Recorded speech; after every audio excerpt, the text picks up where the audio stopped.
जी हां दोस्तों, जेडीयू में सम्राट ने आखिरकार करा दिया खेल। शाह ने दी शाबाशी, देखते रह गए नीतीश और नप गए केसी त्यागी। स्वागत है आप सभी का। आप देख रहे हैं द राजनीति का विशेष सेगमेंट खबर और विश्लेषण। मैं हूं जबार खान। तो क्या भारतीय जनता पार्टी ने नीतीश कुमार की जेडीयू में दबे पांव कब्जा जमा लिया है? आखिर केसी त्यागी, जो कि नीतीश कुमार के बेहद खासम खास थे, उनको पार्टी से बाहर का रास्ता कैसे दिखाया गया? और अब आने वाले दिनों में क्या जेडीयू के लिए, जेडीयू के खिलाफ कुछ बड़ा होने जा रहा है?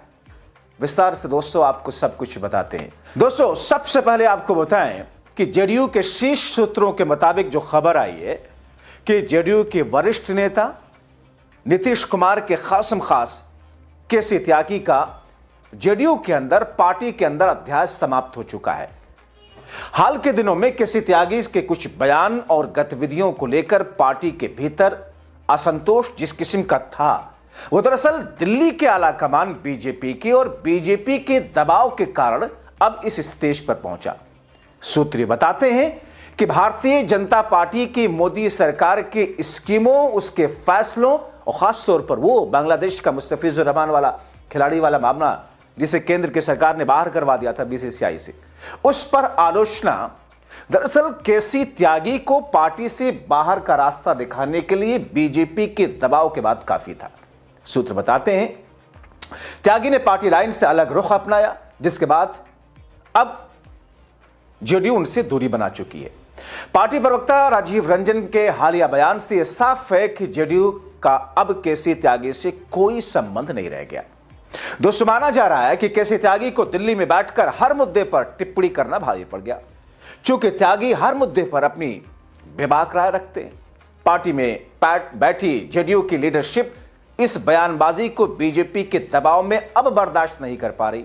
दोस्तों, खबरें हैं कि भारतीय जनता पार्टी का दबाव जेडीयू के ऊपर पड़ा और इसमें बिहार के उप मुख्यमंत्री सम्राट चौधरी ने काफी कुछ खेला करवाया दिल्ली से।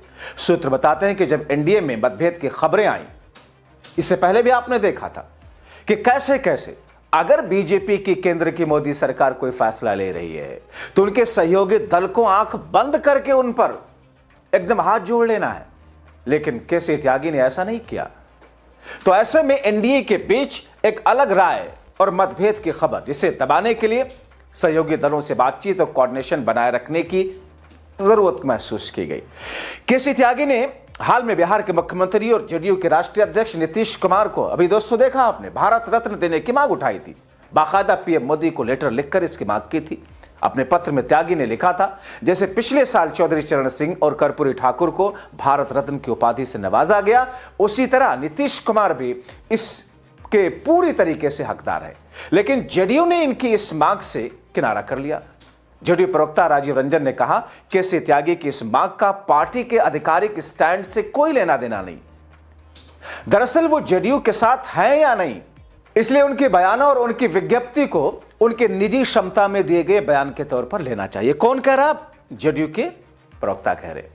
भविष्य में पार्टी की ओर से जारी होने वाले बयानों और राजनीतिक रुख में उनका कोई दखल नहीं होगा। जेडीयू नेतृत्व ने इस मुद्दे पर फिलहाल संतुलित रुख अपनाते हुए संकेत दिया है कि अलगाव पूरी तरीके से शांतिपूर्ण और आपसी सहमति से हुआ है। जेडीयू के अंदरूनी हलकों में इसे एक युग के अंत के रूप में देखा जा रहा है। हालांकि पार्टी नेतृत्व आगे की रणनीति और संगठनात्मक मजबूती पर ध्यान केंद्रित कर रही है। आपको बताएं कि हाल में केसी त्यागी ने मुस्तफिजुर रहमान के समर्थन में बयान दिया था, जो जेडीयू नेतृत्व को नागवार गुजरा था। यह ऐसा माहौल दिखाने की कोशिश की गई, लेकिन इन तमाम चीजों के पीछे भारतीय जनता पार्टी का जेडीयू पर शिकंजा कसना यह दबाव है। केसी त्यागी ने क्या कहा था? उन्होंने कहा था कि खेल में राजनीति नहीं होनी चाहिए। क्या गलत कह दिया था? मगर यही तो नागवार गुजरता है मोदी और शाह और भारतीय जनता पार्टी को। उन्होंने कहा था कि जब बांग्लादेश ने हिंदू क्रिकेटर लिट्टन दास को अपनी टीम का कप्तान नियुक्त किया है, तो भारत को भी मुस्तफिजुर रहमान पर पुनर्विचार करना चाहिए और उन्हें आईपीएल में खेलने की इजाजत देनी चाहिए। दोस्तों, बांग्लादेश में हिंदुओं पर हालिया अत्याचार और उनके हत्याओं के बाद मुस्तफिजुर रहमान को आईपीएल में लेने का भारत में जबरदस्त विरोध हुआ और इसके बाद बीसीसीआई के निर्देश पर कोलकाता नाइट राइडर ने मुस्तफिज को रिलीज कर दिया। हालांकि केसी त्यागी ने यह माना था कि बांग्लादेश में हिंदुओं पर हो रहे हमलों से भारत में गुस्सा है, लेकिन उनका आईपीएल को लेकर दिया गया बयान जेडीयू के रास नहीं आया। पार्टी सूत्रों का मानना है कि आईपीएल पर दिए गए बयान की कोई जरूरत नहीं थी, क्योंकि दोस्तों इसके पीछे एक ही वजह है कि साहब दिल्ली नाराज हो जाती है। दोस्तों, जेडीयू नेतृत्व का मानना है कि जब मामला दो देशों के बीच का हो, अब जेडीयू ऐसा दर्शाने की कोशिश कर रही है, तो सरकार के सहयोगी दल को और सहयोगी दल होने के नाते बोलने से पहले केसी त्यागी को पार्टी में बात करनी चाहिए थी, लेकिन उन्होंने ऐसा नहीं किया। केसी त्यागी पहले भी बड़े सरकारी पदों पर लेटरल एंट्री के माध्यम से नियुक्ति, समान नागरिक संहिता, इजराइल फिलिस्तीन संघर्ष पर एनडीए की नीतियों में अलग अलग बयान दे चुके हैं, जिससे जेडीयू के लिए भारतीय जनता पार्टी के दबाव में एक असहज वाली स्थिति थी। इन बयानों के कारण केसी त्यागी से जेडीयू के राष्ट्रीय प्रवक्ता पद से इस्तीफा देना पड़ा था और उनकी जगह राजीव रंजन को जेडीयू ने अपना राष्ट्रीय प्रवक्ता बनाया था। दोस्तों, इससे पहले भी केसी त्यागी मोदी सरकार की स्कीमों, पॉलिसियों और कदमों की कई बार न सिर्फ आलोचना कर चुके हैं, बल्कि उसे ठीक करने की मांग उठा चुके हैं। आपको याद होगा, केंद्र में तीसरी बार एनडीए सरकार के शपथ ग्रहण समारोह से पहले केसी त्यागी ने बड़ा बयान दिया था। उन्होंने सेना भर्ती में अग्निपथ योजना की समीक्षा किए जाने की मांग की थी और इसके अलावा केसी त्यागी ने यूपीएससी में लैटरल एंट्री के मुद्दे पर बयान दिया था। त्यागी का कहना था कि हमारी पार्टी शुरू से ही सरकार से आरक्षित सीटों को भरने की बात कहती रही है। हम राम मनोहर लोहिया को मानने वाले लोग हैं। जब लोगों को सदियों से समाज में पिछड़ेपन का सामना करना पड़ा, तो आप मेरिट क्यों ढूंढ रहे हैं? सरकार का यह आदेश गंभीर चिंता का विषय है। त्यागी ने विदेश नीति को लेकर भी इंडिया ब्लॉक के सुर में मिलाया था और विपक्षी दलों के नेताओं के साथ साझा बयान पर हस्ताक्षर किए थे।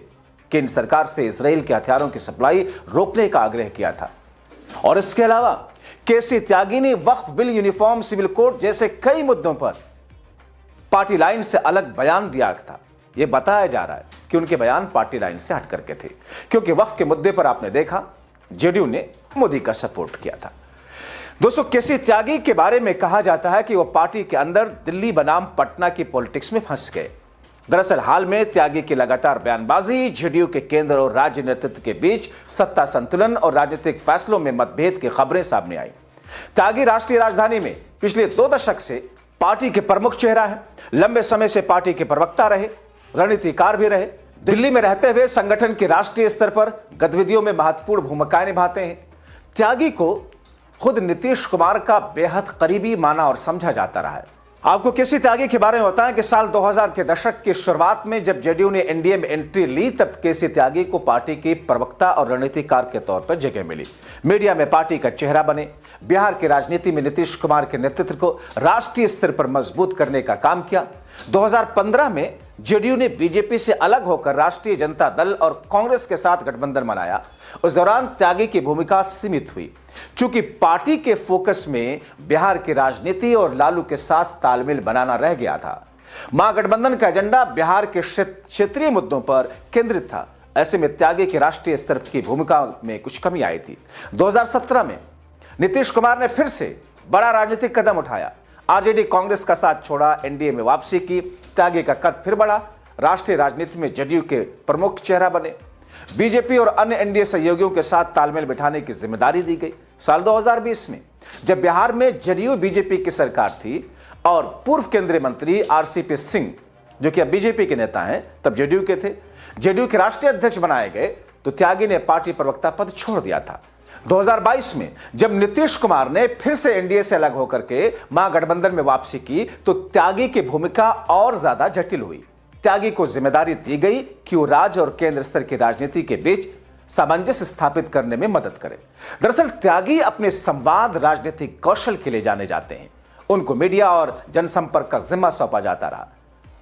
2023 में आपने देखा, मार्च में बिहार में जब जेडीयू वहां गठबंधन की सरकार थी, राजीव रंजन ललन सिंह पार्टी अध्यक्ष थे। उस समय भी त्यागी को पार्टी के राष्ट्रीय महासचिव और मुख्य प्रवक्ता के पद से हटा दिया गया था। हालांकि 2 महीने बाद 2023 में त्यागी की फिर वापसी हुई और पार्टी के विशेष सलाहकार और मुख्य प्रवक्ता बनाए गए। उस समय जेडीयू बिहार में महागठबंधन सरकार का नेतृत्व कर रही थी।